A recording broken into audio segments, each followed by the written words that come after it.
ሰላም የተወደዳችሁ የስፖርት 365 ዝግጅታችን ነው። የፕሪሚየር ሊጉ ተመልሷል። ዛሬና ነገ ወሳኝ ጨዋታዎች ይደረጋሉ። የሊጉ መሪ አርሰናል ሜዳው ኤሚሬትስ ላይ ኤቨርተንን ይገጥማል። ተፎካካሪው ማንቸስተር ሲቲ ከሜዳው ውጪ ከዌስትሃም ጋር ይጫወታል።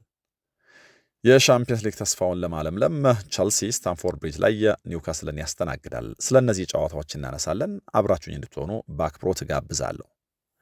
አርሰናል ቸልሲም ሆኖ ሲቲ የማሸነፍ ቅድሚያ ግምት ተሰጥቷቸዋል። ግን ደግሞ ከሻምፒየንስ ሊግ መልስ የሚደረጉ ጨዋታዎች ትልቅ ፈተና እንዳይሆኑባቸውም ስጋት አለ። የሊጉ መሪ አርሰናል ከኤፍኤ ካፕና ከሻምፒየንስ ሊግ ጨዋታዎቹ መልስ ኤቨርተንን ሲገጥም የማሸነፍ ቅድሚያ ግምቱ 74.8% ነው። ያው በውድድር ዘመኑ በጣም ጠንካራው ቡድን ነው። ካለፉት 15 ጨዋታዎች አንዱን ብቻ ነው የተሸነፈው። በ10 አሸንፎ በ4 አቻ ወጥቷል። ከኤቨርተን ጋር ደግሞ ያለው የእርስ በርስ ግንኙነት በጣም በበጎ መንገድ የሚነሳ ነው። በዚህ ምክንያት የማሸነፍ ቅድሚያ ግምቱ የአርሰናል ሆኗል። ይህንን ጨዋታ የሚያሸንፍ ደግሞ ከሆነ ሲቲ ላይ የበለጠ ጫና መፍጠር ይችላል። በጊዜያዊነት የነጥብ ልዩነቱ ወደ 10 ከፍ ስለሚል የሚያባረር ቡድን ሁልጊዜም ስህተት መስራት አይፈቀድለትም። ስህተት የሚሰራ ከሆነ የማገገሚያ ጊዜ ስለማይኖረው እና አርሰናል ቀድሞ ተጫውቶ በማሸነፍ ሲቲ ላይ ጫና የመፍጠር እድል በዚህ አጋጣሚ አግኝቷል። ሲቲ ሮብ ባይጫወት ኖሮ እዚህ ጨዋታ ላይ ቀድሞ የሚጫወተው ሲቲ ይሆን ነበር። ስለዚህ አርሰናል ይህን እድል እንደ ቡድን መጠቀም ይኖርበታል ተብሎ በእጅጉ ይታመናል። ቅድም ካልነው ውጪ አርሰናል ካለፉት 6 የፕሪሚየር ሊግ ጨዋታዎቹ ደግሞ ከኤቨርተን ጋር ያለው ሪከርድ ምን ይመስላል የሚለውን ካየን 4ቱን አሸንፎ በ2 አቻ ወጥቷል። ስለዚህ ከኤቨርተን ጋር በሚደረጉ ጨዋታዎች የላቀ ቁጥር የላቀ የማሸነፍ አቅም እንዳለው እዚህም ላይ እናያለን። ኤቨርተን ከሜዳ ውጭ ወጥቶ አርሰናልን ለማሸነፍ በጣም ይቸገራል። በእርግጥ እንደ አሰልጣኝ ዴቪድ ሞየስ እንደ ቡድን ደግሞ ኤቨርተን ልክ ስለ አርቴታና ስለ አርሰናል እንደምንለው ሁሉ በዚህ ውድድር ዘመን ከሜዳ ውጭ ጨዋታዎቻቸው ላይ በጣም ግሩም ውጤት አስመዝግበዋል እና በጣም የተሻለ የሜዳ ውጭ ቁጥር ካላቸው ቡድኖች አንደኛው ነው። አርሰናል ከሜዳ ውጭ 9 ኤቨርተን ደግሞ 7 ጨዋታዎች አሸንፈዋል እና የቀድሞ አስተማሪው ልክ እንደ አርቴታ ሁሉ አዌይ ጨዋታዎች ላይ ጥሩ ሪከርድ አላቸው በዚህ ውድድር ዘመን ማለት ነው። ይሄ ግን ከአርሰናል ጋር የሚያደርጓቸውን ጨዋታዎች አይወክልም። ምክንያቱም ካለፉት 29 የሜዳ ውጭ ጨዋታዎቻቸው ወደ አርሰናል ስቴዲየም መጥተው ካደረጓቸው ጨዋታዎች በአንዱ ብቻ ነው ማሸነፍ የቻሉት። እሱንም 2021 በዝግ ስቴዲየም። ከዛ ውጪ በ23ቱ ተሸንፈዋል፣ በ5ቱ አቻ ወጥተዋል። ዴቪድ ሞየስም አርሰናልን ማሸነፍ በፍጹም አይሆንላቸው። ካለፉት 20 የፕሪሚየር ሊግ አዌይ ጨዋታዎቻቸው ከአርሰናል ጋር ካደረጉት በአንዱ ብቻ ነው ያሸነፉት። በ15ቱ ተሸንፈዋል፣ በ4ቱ አቻ ወጥተዋል። ስለዚህ ኤቨርተን እንደ ቡድን ዴቪድ ሞየስ ደግሞ እንደ አሰልጣኝ ከአርሰናል ጋር በሚደረጉ ጨዋታዎች ማሸነፍ አይሆንላቸውም ብቻ ሳይሆን ተራራ መውጣት ነው የሚሆንባቸው አርሰናልን ማሸነፍ።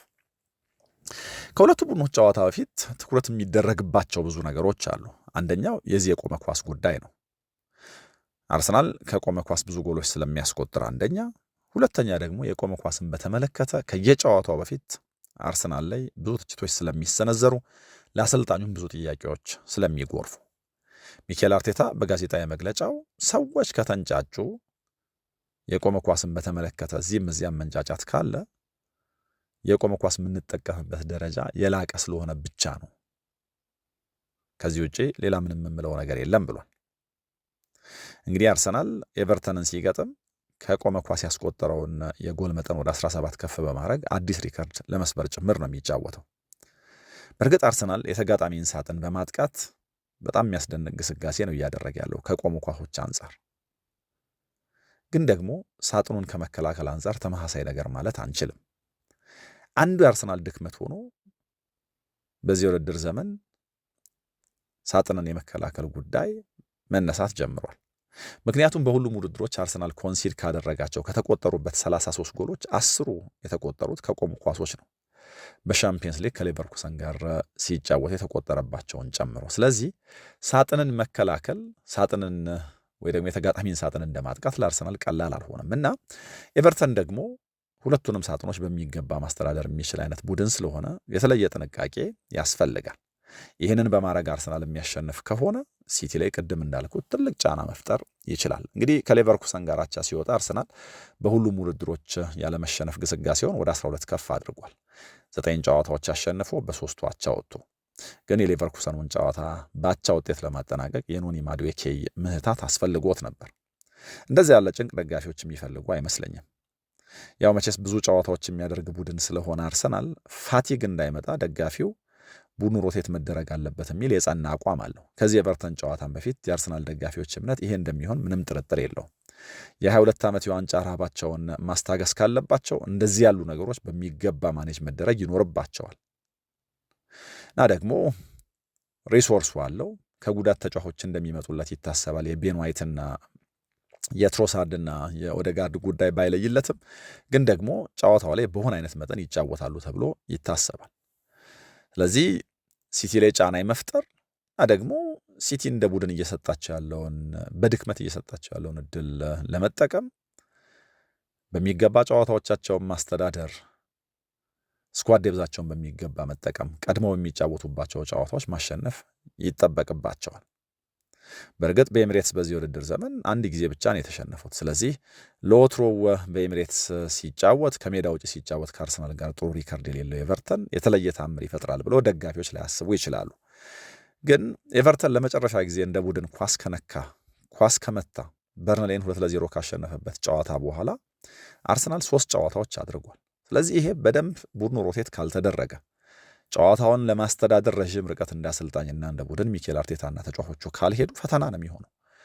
ምክንያቱም 3 ተጨማሪ ጨዋታዎች ማድረግ ማለት የተለየ ድካም ነው የሚፈጥረው። በ4 ውድድሮች እየተሳተፈ ካለ ቡድን ጋር የሚደረግ ጨዋታ ደግሞ ለተጋጣሚው የበለጠ የሆነ ነገር መውሰድ እንዲችል እንዲነሳሳ፣ በተለይ ጨዋታው ላይ ቡድኖች የሆነ ስህተት የሚሰሩ ከሆነ የበለጠ ያንን ስህተት የማነፍነፍ ያንን ስህተት የማጋለጥ ስራ እንዲሰሩ እድል ይሰጣቸዋል። በራስ መተማመናቸውን ይጨምራል። እንደዚህ ባለው ጨዋታ ፈጣን ጅምር ማድረግ የሚችሉ ከሆነ ግን ጨዋታውን ደግሞ የበለጠ ማስተዳደር እድል ይኖራቸዋል እና ሚኬል አርቴታ ማንን ይጠቀማል የሚለው በጣም ትልቅ ትኩረት የሚስብ ነው። ምንም እንኳ ከኤቨርተን ጋር ያለው ሪከርድ በጣም የሚያስደንቅ ቢሆንም ካለፉት 9 ጨዋታዎቻቸው አርሰናሎች ሜዳቸው ላይ ሲጫወቱ በ8ቱ 2 እና ከዛ በላይ ጎል አስቆጥረዋል። ስለዚህ ኤሚሬትስን ወደ ዋንጫው አንድ ስቴፕ መቅረቢያ አማራጭ አድርገው በቀሪዎቹ ጨዋታዎች መጠቀም ይኖርባቸዋል ማለት ነው። ይህንን ማስቀጠል የሚችሉ ከሆነ ወደ ዋንጫው አንድ ስቴፕ መቅረብ ይችላሉ። ከዛ በተረፈ ደግሞ በዚህ ውድድር ዘመን በደረጃ ከ6ኛ በታች ካሉ ቡድኖች ጋር አርሰናል ተጫውቶ በ17ቱ አሸንፈዋል፣ በ4ቱ አቻ ወጥቷል። ለዚህ ይሄም እንደ ቡድን አርሰናል የተሻለ የማሸነፍ ቅድሚያ ግምት ይዞ ጨዋታውን እንዲያደርግ እንዲነሳሳም እድል ይሰጠዋል።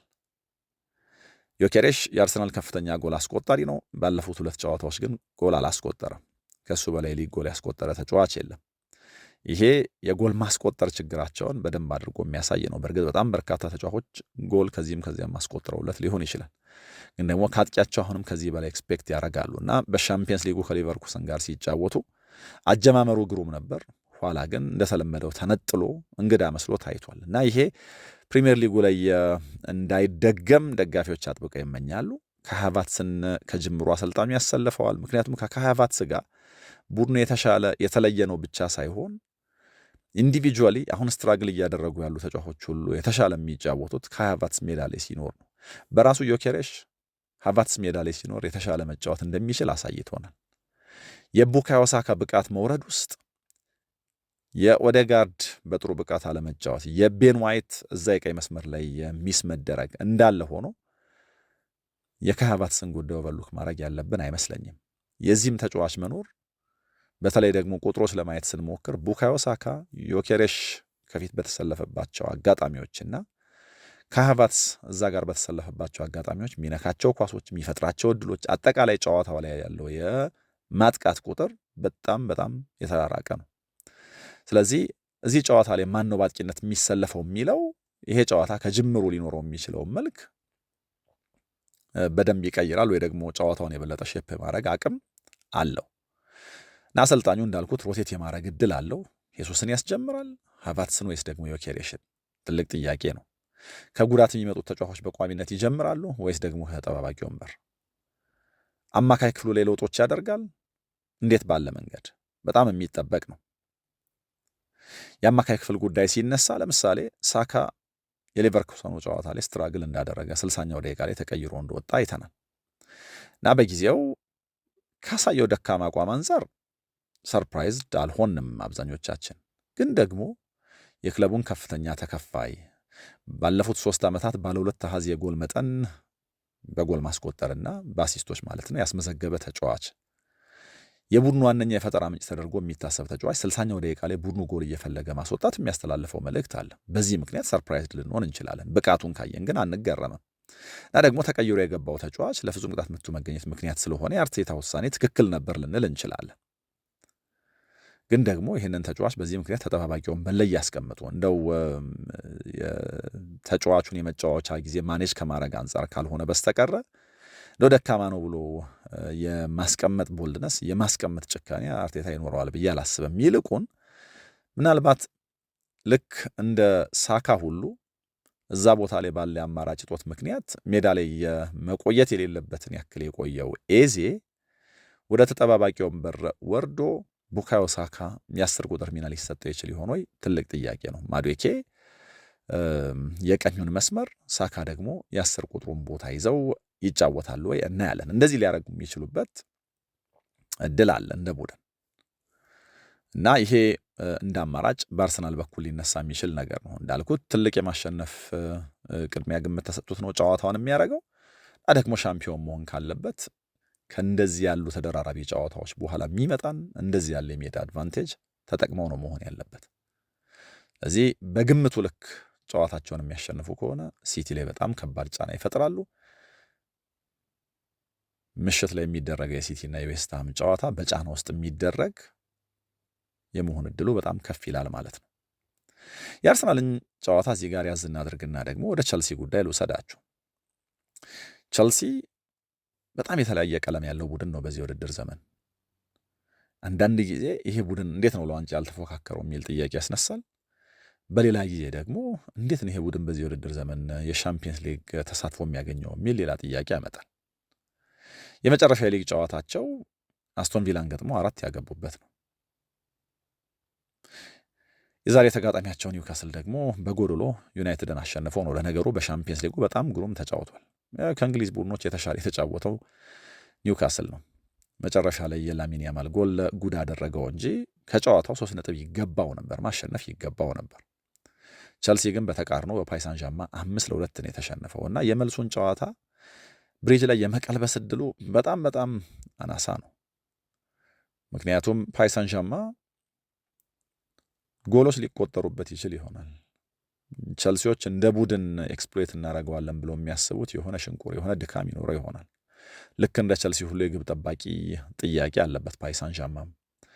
ግን ደግሞ እንደዚህ ባለ አስፈሪ ፕሬሲንጉ ለስህተት ቅርብ ከሆነው ቸልሲ ጋር ሲጫወት ልክ በቀደም ግብ ጠባቂው እንደሰራው አይነት ስህተት የሚያስገድድ አይነት ቡድን ስለሆነ ማለት ነው ፓሪስ ዣማ ለእኛ የሜዳ ክፍሎች በ5 የአውሮፓ ትልቅ ሊጎች ብዙ ኳሶች የሚያሸንፈው ቡድን ከመሆኑም አንጻር ድጋሚ ለምሳሌ አሰልጣኙን እዚህ ቦታ ላይ ሳንቼዝን ላሰልፍ ዮርገንሰንን የሚል ደግሞ ሀሳብ ውስጥ ጥያቄ ውስጥ የሚከት ከሆነ እዛ ቦታ ላይ እንደሚሰለፈው ተጫዋችም ሊወሰን ይችላልና ምንም ጎል ሳይሞክርና ሳያስቆጥር ይወጣል ለማለት ከባድ ነው። ስለዚህ የ3 ጎል ዴፊሲት እንደ ፓሪስ ዣማ ካሉ ቡድኖች ጋር ቸልሲ ሲጫወት ሊቀለብሰው የሚችልበት ተአምር ብናይ ወይ ደግሞ ልናይ ብንችል እንኳ ግን ደግሞ ከጨዋታው በፊት ሊቀለበስ ይችላል በሚል ቀላል አረፍተ ነገር አናልፈውም። የሲቲም ተመሳሳይ በሆነ መንገድ ሊነሳ የሚችል ነው። ቪኒ ጁኒየር ያንን ፔናልቲ ደግሞ አስቆጥሮ ቢሆን ኖሮ ነገሩ የተለየ ይሆን ነበር። ለማንኛውም ግን ቸልሲ በጣም ትልቅ ፈተና አለበት የሚለውን አስምረንበት እንለፍ። ከኒውካስል ጋር በሚደረግ ጨዋታ ግን የቀጣይ ውድድር ዘመን የሻምፒየንስ ሊግ ተስፋውን ማለምለም በእጅጉ ከደጋፊው ይጠበቅበታል። ምክንያቱም አሁን ቸልሲ የ5-2 ሽንፈት የመቀልበሱ ጉዳይ በጣም ከባድ እንደሆነ እንደ ቡድን ቢያምንም ባያምንም ግን ሪያሊስቲክ የሆነ በቀጣይ ውድድር ዘመን በሻምፒየንስ ሊግ የመሳተፊያ አቋራጭ መንገድ በሊጉ ያለው የደረጃ ሰንጠረዡ ላይ ያለው የሊግ ደረጃ ነው። ቸልሲ እንደ ቡድን ከኒውካስል ጋር የሚያደርጋቸው ጨዋታዎች ላይ ጥሩ ሪካርዶች አሉት። ካለፉት 12 የሁለቱ ቡድኖች ግንኙነት በ11 አሸንፏል እና በአንዱ አቻ ወጥቷል እና ለመጨረሻ ጊዜ በኒውካስል በጣም ከረዥም ጊዜ በፊት ነው የተሸነፈው። በተለይ ደግሞ ሜዳው ላይ ከግንቦት 2012 በኋላ 2-0 የተሸነፈበት አጋጣሚ ነው። አልተሸነፈም እና ሜዳው ላይ በሚያደርጋቸው ጨዋታዎች በጣም የተሻለ ጥንካሬ ያለው እና ቅድም እንዳልኩት ከ12ቱ የሜዳ ጨዋታዎች በ11ዱ አሸንፎታል። እዚህ ስታንፎርድ ብሪጅ ላይ ኒውካስል እየመጣ የማሸነፍ እድል የለውም። ከእነዚህ 12ቱ ጨዋታዎች በአንዱ አቻ ወጥቷል፣ በ11ዱ ተሸንፏል። እንግዲህ ይህንን የምለው ከሜይ 2012 በኋላ ማለት ነው። እንግዲህ ሜይ 2012 2-0 የተሸነፉበት አጋጣሚ ነው። ከዛ በኋላ አንድ ጊዜ ብቻ ነው ብሪጅ ላይ መጥተው አቻ እንኳን የወጡት። በዚህ ምክንያት የኦፕታ ሱፐር ኮምፒውተር 54.6% ቸልሲ ያሸንፋል የሚል ቅድሚያ ግምት ሰጥቷል። በእርግጥ ኒውካስል አሁን እንደምንለው መጥፎ ሪከርድ ሁሉ በጎ የሚባልም ነገር ደግሞ ባለፉት 7 ጨዋታዎቹ ከቸልሲ ጋር አስመዝግቧል። ካለፉት 7 የሊግ ጨዋታዎቹ ከቸልሲ ጋር በ5ቱ ቢያንስ ሽንፈት አስወግዷል። 3ቱን አሸንፎ በ2ቱ አቻ ወጥቶ፣ ይሄ ግን ስታንፎርድ ብሪጅን አያካትትም። 22.1% ጨዋታውን ያሸንፋሉ፣ 23.3% ደግሞ ሁለቱ ቡድኖች አቻ ይወጣሉ የሚል ግምት አለ።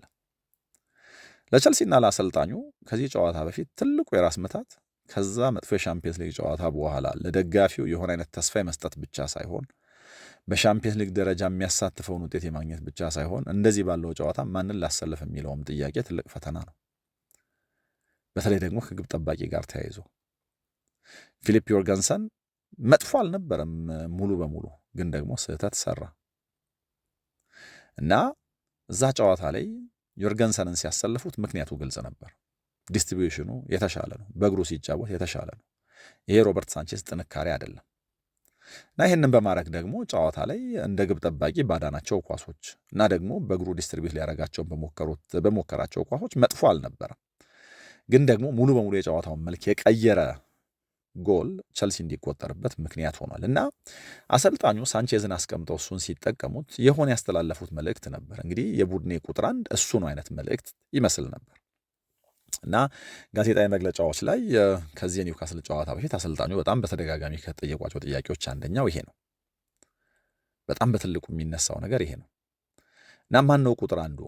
ማን ነው ደግሞ የኒውካስሉ ጨዋታ ላይ የሚሰለፈው? ከዚህ በኋላ ቁጥር 1 ዮርገንሰን ነው ወይስ ደግሞ በቀደም በሰራው ስህተት ምክንያት ሳንቼዝ ነው ተመልሶ የሚመጣው?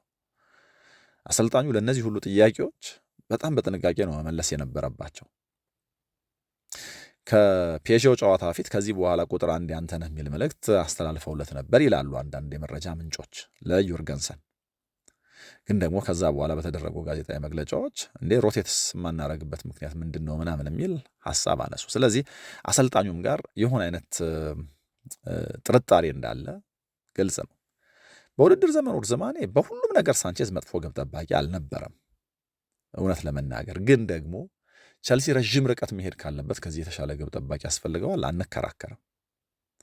አሰልጣኙ 2 ጥሩ ሌፍት ባኮች ሲኖሩ ለመምረጥ እንደምትቸገረው ሁሉ 2 ተመሳሳይ ደረጃ ላይ ያሉ ግብ ጠባቂዎችም ሲኖሩ ለመምረጥ በጣም አስቸጋሪ ነው የሚሆነው እና ይሄን አይነት ችግር ቸልሲ ውስጥ እንዲኖር እመኛለሁ በሚል የቲቦ ኩርቱዋና የፔተር ቼክን ጉዳይ አንስተዋል እና እንደ ግብ ጠባቂ ለግብ ጠባቂዎች ማዘን አለብን የሚል አስተያየትም ጭምር አስተላልፈዋል። ምክንያቱም እንደው ከሆነ አይነት ክራይሲስ ከሆነ አይነት ትችት አንድ ጎል አወይ ናቸው። አንድ ስህተት ከሰሩ አንድ ጎል ከተቆጠረባቸው ግብ ጠባቂዎች ለማገገም ይቸገራሉ እና ለምሳሌ ከአርሰናል ጋር ስንጫወት ሳንቼዝ ስህተት ሰራ፣ ዱላ ሁሉ እሱ ላይ ነው የሚወርደው። ዮርገንሰን ከፒኤስጂ ጋር ተመሳሳይ በሆነ መንገድ እና ይሄ የግብ ጠባቂ ተፈጥሮ ነው፣ ኔቸሩ ነው። እዚህ ለ2 ወር ከግማሽ ነበርኩኝ አሉ እና የቡድኔ ተጫዋቾች በሙሉ ራሳቸውን እንዲያሳዩኝ ማምን እንደሆነ የማሳየት እድል ሰጥቻለሁ እና ለአሁኑ ብቻ ሳይሆን ለረዥም ጊዜ ለከርሞ ተጫዋቾች ማንነታቸውን እንዲያሳዩኝ ከዚህም በኋላ ኤክስፔክት አደርጋለሁ እና ግብ ጠባቂዎች ሲፎካከሩ ማየት የቲቦ ኩርቱዋና የፔተር ቼክ አይነት ነገር ሲፈጥሩ ማየት ነው የምመኘው እና በታሪክ ትልልቆቹ ክለቦች እንደዚህ ያሉ ግብ ጠባቂዎች አላቸው ብለዋል እና ደግሞ እንደዚህ ያለው ፖዚሽን እርን የሚደረግ ነው። ስለዚህ አሰልጣኛቸውን ግብ ጠባቂዎቹ ብቻ ሳይሆን ተጫዋቾቹን ማሳመን ይኖርባቸዋል። ፔተር ቼክ ሲመጣ በእድሜ በጣም ለጋ ነበር። ኩርቱዋም ልክ ሲመጣ እንደዚህ እና ሁለቱም ተጫዋቾች ቦታቸውን እርን አድርገውት ነው፣ ዝም ብሎ በችሮታ ተሰጥቷቸው ሳይሆን አሰልጣኞቻቸውን አሳምነው ነው ብለዋል። የበቀደሙን የኤንዞ ፈርናንዴዝና የዮርገንሰንም ጉዳይ አንስተው ይሄ እኔ ችግር አይደለም ማለት በዚህ የተለየ ስሜት አይሰማኝም ብለዋል። ያው ኤንዞ ፈርናንዴዝ ትንሽ አስቸጋሪ ባህሪ ነው ያለው። አርጀንቲና የተፈጥሮ አለ እና ግብ ጠባቂው ስህተት ሲሰራ ስህተቱ ምን ያክል ዋጋ እንደሚያስከፍል በማሰብ ግብ ጠባቂውን ወርፎታል እዛው ሜዳ ላይ እና ሮሴኒየር ሮይኪን በአንድ ጨዋታ 20 ጊዜ ሊያደርገው ይችል ነበር ይህንን በሚል እንደው እንደተለየ ግጭት ወይ ደግሞ ልዩነት ሊታሰብ አይገባውም ብሏል። ይሄ ያለመሸነፍ ካመጣው ወይ ደግሞ ያ የጨዋታው ተርኒንግ ፖይንት እንደሆነ በማሰብ ተጫዋቹ የሰጠው አስተያየት ነው በሚል ዝም ብለው ሊያልፉት ሞክረዋል። ሌላ ከቸልሲ ጋር ተያይዞ የሚነሳው የዚህ ፔድሮ ኔቶ ጉዳይ ነው። ተጫዋቹ እንግዲህ በአውሮፓ እግር ኳስ ማህበር ሌላ ተጨማሪ ቅጣት ሊጣልበት ይችላል። ተጨማሪ አንድ ጨዋታ እግድ ደግሞ በፕሪሚየር ሊጉ ተላልፎበታል እና የእግር ኳስ ማህበሩ 70 ሺህ ፓውንድ እንዲከፍልም ልክ እንደዚሁ ወስኖበታል። ከአርሰናል ጋር በተደረገው ጨዋታ ሜዳውን በቀላሉ ለቆ ባለመውጣቱ ምክንያት የሻምፒየንስ ሊጉም ጉዳይ በተመሳሳይ መንገድ ሌላ ቅጣት ይዞበት ይመጣል ተብሎ ይታሰባል እና እዚህ ጨዋታ ላይ አይኖርም። ከዚህ ሁሉ መጥፎ ሳምንት በኋላ ከነዚህ ሁሉ መጥፎ ነገሮች በኋላ ለቸልሲ አንድ ፖዚቲቭ ነገር ካለ የሪስ ጀምስ ተጨማሪ ኮንትራት መፈረም ነው። ለ6 ተጨማሪ ዓመታት እዚህ ክለብ ውስጥ ይቆያል። ገና 26 ዓመቱ ነው። እስከ 2032 ድረስ እዚህ ቡድን ውስጥ ይቆያል ማለት ነው እና ምናልባት በመልካምነት የሚነሳው ነገር ካለ ከኒውካስሉ ጨዋታ በፊት ይሄ ነው። ቸልሲ በሻምፒየንስ ሊጉ ፓሪስ ሳን ዠርማን ጥሎ ለማለፍ ለታምር የቀረበ ነገር ያስፈልገዋል። ስለዚህ ብቸኛው የሻምፒየንስ ሊግ አቋራጭ መንገድ ይሄ ነው። በስታንፎርድ ብሪጅ ሲጫወት ሪካርዱ መጥፎ አይደለም። በተለይ ሮሴኒየር ከመጣ በኋላ በጥሩ መንገድ ነገሩ ልናነሳው እንችላለን። ባለፉት 5 ጨዋታዎች አልተሸነፉም። ለምሳሌ 3ቱን አሸንፈው በሁለቱ አቻ ወጥተዋል። ግን ደግሞ አቻ የወጡባቸው ጨዋታዎች የበርንሌ የሊድስ ምናምን አጋጣሚዎች በጣም የሚያስቆጩ ናቸው። ካለፉት 4 ጨዋታዎቻቸው ደግሞ አንዱን ብቻ ነው ያሸነፉት። በሁለቱ አቻ ወጥተው በአንዱ ተሸንፈው ማለት ነው። በጥቅሉ እንየው ካለን በፕሪሚየር ሊጉ በጥቅሉ ካየን 2 ጨዋታዎቻቸው ወጥተዋል፣ 1 ጨዋታ ተሸንፈዋል። ስታንፎርድ ብሪጅ ላይ ግን 5 ጨዋታ አልተሸነፉም። ከ5ቱ ማሸነፍ የቻሉት 3ቱን ነው። 2ቱ ያቻ ውጤቶች ናቸው። ይሄ ያቻ ውጤት የቸልሲን ደጋፊዎች አንገት ያስደፋ ነው። ስለዚህ የሆነ ነገር ይጠብቃሉ ደጋፊዎች። እንደዚህ ያለ ማንቀላፋት ስታንፎርድ ብሪጅ ላይ ማየት አይፈልጉም። በሊጉ ቸልሲ በተጫወተ ቁጥር ጎል የሚያስቆጥር ቡድን ነው። በተለይ ሮሴኒየር ከመጣ በኋላ ቡድኑ ጎል ያስቆጥራል፣ ግን ደግሞ ጎል ይቆጠርበታል እና አሁን የሚቆጠሩበትን ጎሎች የመከላከል እነዚህን የማስቀረት ጉዳይ ነው ለቸልሲ በጣም ትልቅ ፈተና የሆነው ይህን ሚዛን የመጠበቅ ጉዳይ እና 27 የፕሪሚየር ሊግ ጨዋታዎች ላይ ጎል አስቆጥሯል ቸልሲ። ጆይንትሊ የሊጉ ከፍተኛ ነው ይሄ። የመጀመሪያው አጋማሽ ጨዋታዎችን የመምራትም ቁጥሮች በጣም አስደናቂ ናቸው። ማንቸስተር ሲቲ ብቻ ነው በመጀመሪያው አጋማሽ ከቸልሲ የበለጠ ጨዋታዎች የመራው። ጨዋታዎችን መምራትና መጨረስ ማሸነፍ ሌላ መልክ ያለው ስለሆነ ነው እንጂ ኒውካስልም ቢሆን በመጀመሪያው አጋማሽ ልክ እንደነዚህ ቡድኖች የሚበረታ ነው። ከሜዳ ውጭ ካስቆጠራቸው 14 አዌይ ጎሎች 10ሩን ያስቆጠረው በመጀመሪያው አጋማሽ ነው እና ኒውካስል የሚጫወትባቸው ጨዋታዎች ላይ ደግሞ በቅርብ ኒውካስል ብቻ ሳይሆን ተጋጣሚዎቹም ያስቆጥራሉ እና ምናልባት ከጫፍ ጫፍ ድካምም ቢኖረው ሁለቱ ቡድኖች የሚያጠቁበት የሚያዝናና ጨዋታ ልናይ እንችላለን። በቸልሲ በኩል ሌላ ሳናነሳው ማለፍ የሌለብን ነገር የዚህ የዦአው ፔድሮን ጉዳይ ነው። በፕሪሚየር ሊጉ በጣም ጥሩ ፎርም ላይ ያለ አጥቂ ነው። በ2026 ብዙ ጎል ያስቆጠረው አጥቂ እሱ ነው። 8 ጎሎች ያስቆጥሯል እና አብዛኞቹን ጎሎች ግን ከ60ኛው ደቂቃ ፊት ነው የሚያስቆጥረው። ከነዚህ 8 ጎሎች 7 የተቆጠሩት ከ60ኛው ደቂቃ ፊት ነው። ሌላኛው በኒውካስል በኩል የዚህ ሳንድሮ ቶናሊ ጉዳይ ይነሳል። ሳንድሮ ቶናሊ በፕሪሚየር ሊጉ ከዚህ ዙር ጨዋታዎች በፊት ብዙ ኳስ ሞክሮ ያላስቆጠረው ተጫዋች ነው። 28 ሙከራዎች አድርጎ አንድም ጎል አላስቆጠረም። በቸልሲ በኩል ጉዳቶች አሉ። እንግዲህ እነዚህን ጉዳቶች እንዴት ባለ መንገድ ነው ቸልሲ በቀጣዮቹ ጨዋታዎች የሚያስተዳድረው እናያለን። ወደ ማንቸስተር ሲቲ ጉዳይ ደግሞ ልውሰዳችሁ። ማድሪድ ላይ ከገጠማቸው አንገት የሚያስደፋ ሽንፈት በኋላ ወደ ፕሪሚየር ሊጉ ሲመለሱ ዌስትሃም እንደተለመደው ያክማቸዋል ወይ ደግሞ ሌላ ፈተና ይሰጣቸዋል? በጣም ትልቅ ጥያቄ ነው። እንግዲህ የመጨረሻ ሊግ ጨዋታቸው ከኖቲንግሃም ፎረስት ጋር አቻ የተለያዩበት ነው። 3 ነጥብ እንዲያገኙ ከሚታሰብበት ጨዋታ 1 ነጥብ ብቻ አሳኩ። ኖቲንግሃም ወደ ሊጉ ካደገ በኋላ በቅርቡ ወደ ኢትሃድ ሄዶ እንኳን አቻ መውጣት እንኳን ነጥብ ማስጣል ጎል ማስቆጠር እንኳን አይሆንለትም ነበር።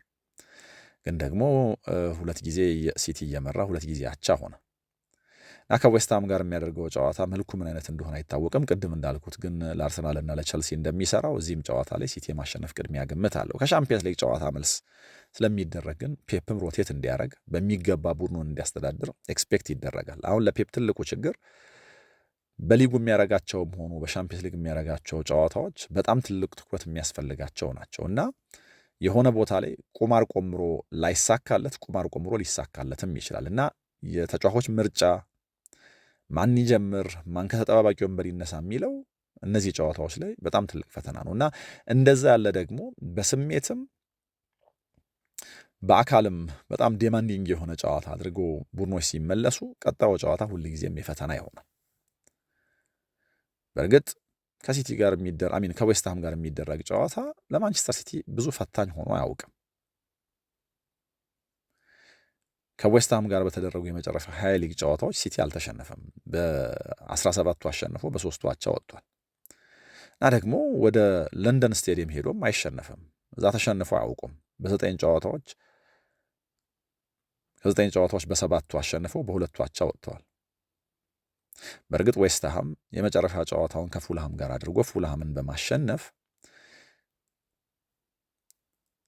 ከቅርብ ተፎካካሪዎቹ ጋር ላለመውረድ ከዌስትሃም ጋር ከሚፋለሙት ቡድኖች ጋር ያለውን የነጥብ ልዩነት ማቀራረብ ችሏል። ከኖቲንግሃም ፎረስት እና ከቶትናም አይነት ቡድኖች ጋር ማለት ነው።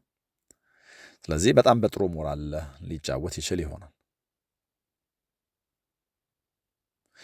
ይሄኛው ፈተናው በጣም ከባድ ነው፣ ግን ደግሞ ሰሞንኛ አቋሙ ጥሩ የሚባል ነው። ዌስትሃም ልክ ነው። አሁንም ወራጅ ቀጠና ውስጥ ነው ያለው። የመጨረሻ ጨዋታው እንዳልኩት ግን ፉልሃምን 1-0 ያሸነፈበት ነው። በቅርብ ርቀት ኖቲንግሃም ፎረስት እና ቶትንሃም አሉ እና በማንቸስተር ሲቲ የማይሸነፍ ከሆነ በጊዜያዊነት የቅርብ ተፎካካሪዎቹ እስኪጫወቱ ድረስ ከወራጅ ቀጠና ያወጣል። ካለፉት 5 የሊግ ጨዋታዎቹ አንዱን ብቻ ነው የተሸነፈው ዌስትሃም። በ2ቱ አሸንፎ በ2ቱ አቻ ወጥቷል። ይህ ለኑኖ ኤስፒሪቶ ሳንቶ ቡድን በጣም መልካም ዜና ነው። ትልቁ ፈተናቸው ግን ማንቸስተር ሲቲን የማሸነፍ ችግር ነው እና ደግሞ በሜዳቸውም በእርግጥ ባለፉት 3 ጨዋታዎች አልተሸነፉም። በ2ቱ አቻ ወጥተው በአንዱ አሸንፈዋል። ማንቸስተር ሲቲ በሻምፒየንስ ሊግ ታሪኩ ከባድ ከሚባሉ ሽንፈቶቹ አንደኛውን ጆይንት ላይ አንደኛው ነው እና ጥቅምት 2016 ላይ 3-0 ተሸንፈው ነበረ በማድሪድ። ተመሳሳይ በሆነ መንገድ እንግዲህ እንደዚህ ተሸንፈው ነው ወደ ፕሪሚየር ሊጉ አክሽን የሚመለሱት እና ተስፈንጥረው መነሳት፣ በድጋሚ ማንነታቸውን ማሳየት ይጠበቅባቸዋል። የ7 ነጥብ ዴፊሲት ወደ 10 ከፍ ላለ ማለቱ ማረጋገጫ የለም። ለዚህ ይህንን ለማጥበብ የሚደረግ ብርቱ ትግል ነው ማለት ነው። በቅርብ ጊዜ ምንም እንኳ ዌስትሃምን መግጠም ለማንቸስተር ሲቲ ቀላል ቢሆንም በዓመታት ውስጥ ከሜዳ ውጭ በሚደረጉ ጨዋታዎች በጣም እየተፈተኑ ከርመዋል። ልክ ነው። ካለፉት 6 አዌይ ሊግ ጨዋታዎቻቸው አንዱን ብቻ ነው የተሸነፉት ከክሪስመስ በኋላ።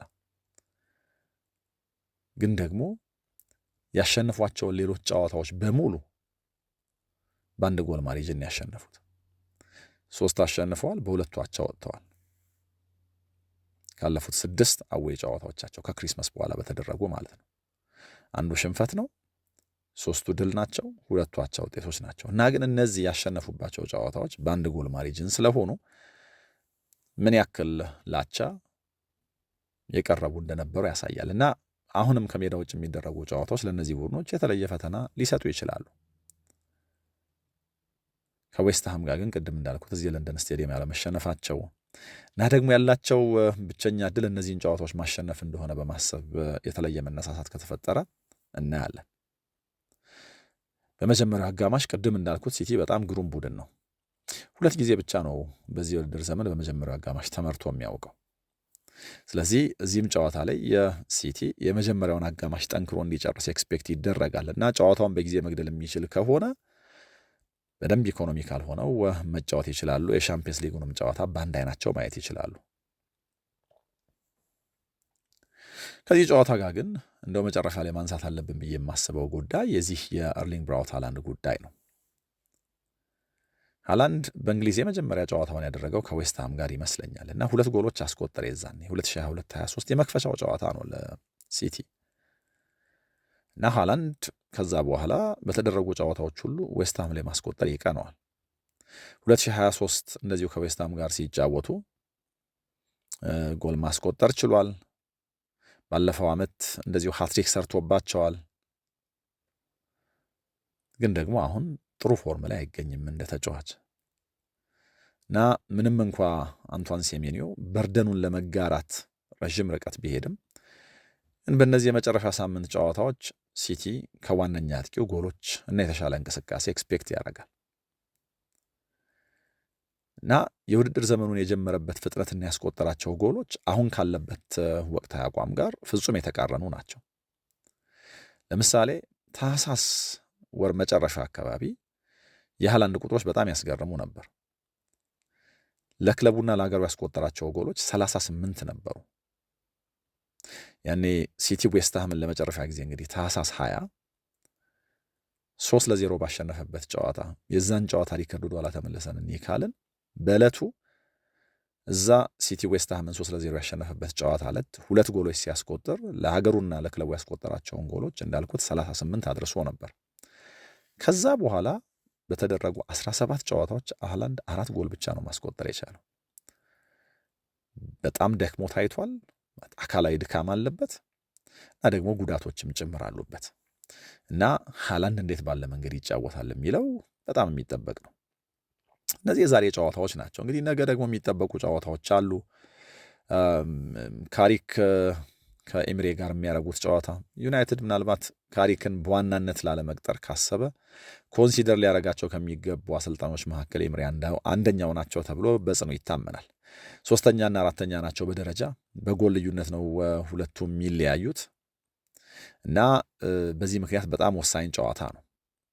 በቀሩት ጨዋታዎች የእነዚህ ቡድኖች አቋም ምን ይመስላል፣ የእርስ በርስ ግንኙነታቸው ደግሞ አንዱን አሳንሶ አንዱን ጥሎ ለማለፍ በሚደረግ ጥረት ውስጥ በጣም ወሳኝ ነው እና ካሪክ እንግዲህ በቀሩት ጨዋታዎች ዋና አሰልጣኝ የመሆን እድሉን ያሰፋል ወይስ ደግሞ የዩናይትድ ሰዎች ሌሎች አማራጮች እንደው ያስገድዳቸዋል እናያለን። ግን ይሄ በጣም ወሳኝ ጨዋታ ነው። ለአስቶን ቪላ በጣም ትልቁ ፈተና የሚሆነው ከዩሮፓ ሊግ ጨዋታ በኋላ የሚያደርገው ጨዋታ መሆኑ ነው። ያው ከዚህ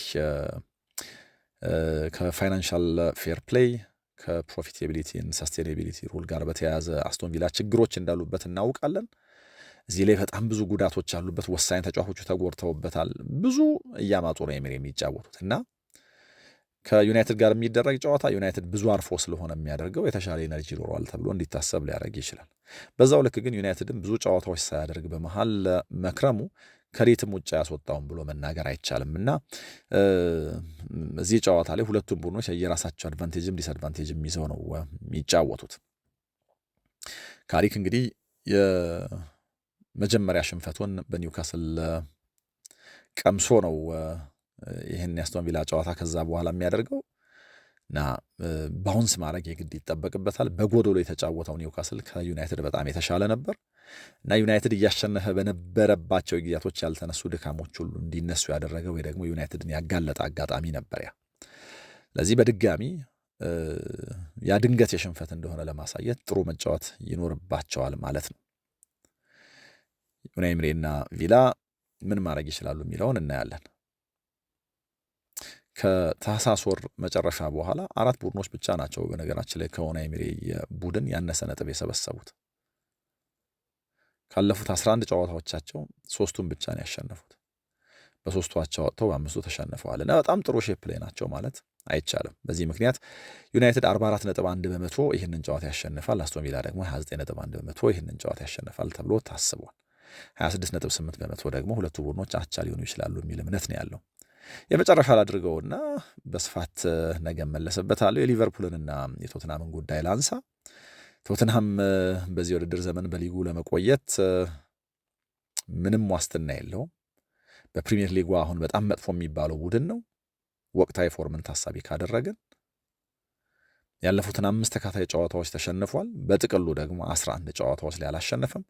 2026 ከገባ በኋላ ያላሸነፈው ብቸኛ የፕሪሚየር ሊግ ቡድን ጭምር ነው እና ወደ አንፊልድ ደግሞ ሄዶ አሁን ባለው ሁኔታ ለሻምፒየንስ ሊግ ከሚጫወተው ሊቨርፑል ጋር የሚደረግን ጨዋታ ያሸንፋል ማለት በጣም ከባድ ነው። ቅድም እንደምንለው ሊቨርፑልም ከመጥፎ የሻምፒየንስ ሊግ ጨዋታ በኋላ ነው ወደ አንፊልድ የሚመለሰው። ግን ደግሞ የሊቨርፑልም ብቸኛ ተስፋ ይሄ ነው እና ደካማውን ቶትናም አለማሸነፍ ለአርኔ ስሎት ይቅርታ ያስገኝላቸው።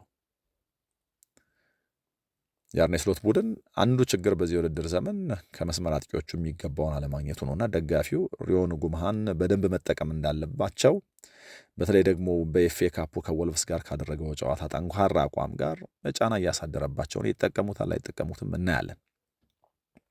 ለሊቨርፑል ግን በሻምፒየንስ ሊጉ ብቻ ሳይሆን በፕሪሚየር ሊጉ በወልቭስ ተሸንፈው በኤፍኤ ካፑ ሊያካክሱት ይሞክሩ እንጂ ከዛ የወልቭስ ጨዋታ መጥፎ ውጤት በኋላ የሆነ መጽናኛ ነገር ደጋፊ ይፈልጋል። የጋላታሳራዩም ጨዋታ ሊቨርፑልን በብዙ መንገድ እድለኛ የሚያደርግ ነው። ከዛ በላይ ጎሎች ሊቆጠሩበት ይገባ ነበር። ለማንኛውም ግን በዚህም ጨዋታ የማሸነፍ ቅድሚያ ግምቱ እንዳልኩት ለሊቨርፑል የሚሰጥ ነው። ቶትናም 16.1 በመቶ ብቻ ነው ካሸነፈ ሊያሸነፍ ይችላል ተብሎ የሚታሰበው። 65.1 በመቶ የማሸነፍ እድል ለሊቨርፑል የተተወ ነው። እነዚህ የነገ ጨዋታዎች ናቸው። እንግዲህ ፕሪሚየር ሊጉ እንደዚህ ባሉ ጨዋታዎች ዛሬና ነገ ይደረጋል። ለሻምፒዮንነት የሚደረገው ፉክክር ዛሬ ሌላ የተለየ መልክ ይይዛል ወይ? አርሰናል ልዩነቱን ወደ 10 አስፍቶ ሲቲን ጫና ውስጥ ይከተዋል ወይ? ሁለቱም ቡድኖች አሸንፈው ቀጣዮቹን ሳምንት እንድንጠብቅ ያደርጉናል ወይ? ወይስ ደግሞ ሌላ ውጤት ይመዘግባል? በሻምፒየንስ ሊግ ለመሳተፍ የሚጫወቱት ቡድኖች እንዴት ባለ መንገድ ነው የዚህን ሳምንት ጨዋታ የሚያደርጉት? በጣም የሚጠበቅ ነው። እነዚህ ጨዋታዎች ላይ የሚሰማችሁን አስተያየት ልታጋሩን ትችላላችሁ። የእነዚህ ጨዋታዎች ውጤትስ ምን ሊሆን ይችላል ብላችሁ ትገምታላችሁ? አጋሩኝ። ከጨዋታዎቹ በኋላ ደግሞ ተመልሰን እንገናኛለን። አብራችሁኝ ስለነበራችሁ ከልብ አመሰግናለሁ። ሰላም ነው።